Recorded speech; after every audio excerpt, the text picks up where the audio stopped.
మీ తెలుగు నేస్తం Telugu stop app వెంటనే play store, app store లో డౌన్లోడ్ చేసుకోండి. ప్రతిక్షణం అన్ని తెలుగు వార్త విశేషాలతో పాటు మీ లోకల్ ప్రాంత వార్తలు కూడా సులభముగా తెలుసుకోండి. రాజన్న సిరిసిల్ల జిల్లా ఆరోగ్యకర ప్రజాస్వామ్య నిర్మాణానికి ఒక్కటవుదామని జిల్లా ఎన్నికల అధికారి, కలెక్టర్ అనురాగ్ జయంతి పేర్కొన్నారు. జాతీయ ఓటరు దినోత్సవంలో భాగంగా సమీకృత కార్యాలయాల సముదాయం ఆవరణలో వివిధ శాఖల జిల్లా స్థాయి అధికారులు, సిబ్బందితో కలిసి కలెక్టర్ గురువారం ప్రతిజ్ఞ చేశారు. అనంతరం కలెక్టర్ అనురాగ్ జయంతి మాట్లాడారు. ఇటీవల అసెంబ్లీ ఎలక్షన్ విజయవంతంగా పూర్తి చేసేందుకు సహకరించిన అన్ని శాఖల అధికారులను అభినందించారు. ఎన్నికల ప్రక్రియ నిరంతరం ఉంటుందని, నిజాయితీగా, నిష్పక్షపాతంగా ఎన్నికలు నిర్వహించాలని ఆదేశించారు. అన్ని శాఖల అధికారులు నిరంతరం ప్రజలతో మమేకం అవుతారని, ఈ సందర్భంగా యువత ఓటు హక్కు నమోదు చేసుకునేలా, ఓటు వేసేలా ప్రోత్సహించాలని పిలుపునిచ్చారు.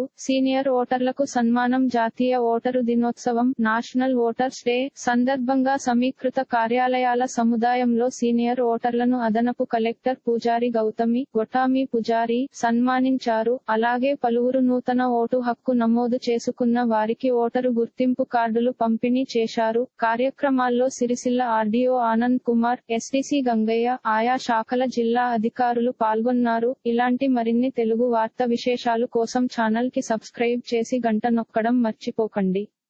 ఈ వీడియోని తోటి మిత్రులకి షేర్ చేయండి. మీ అభిప్రాయాన్ని కామెంట్ లో తెలపండి.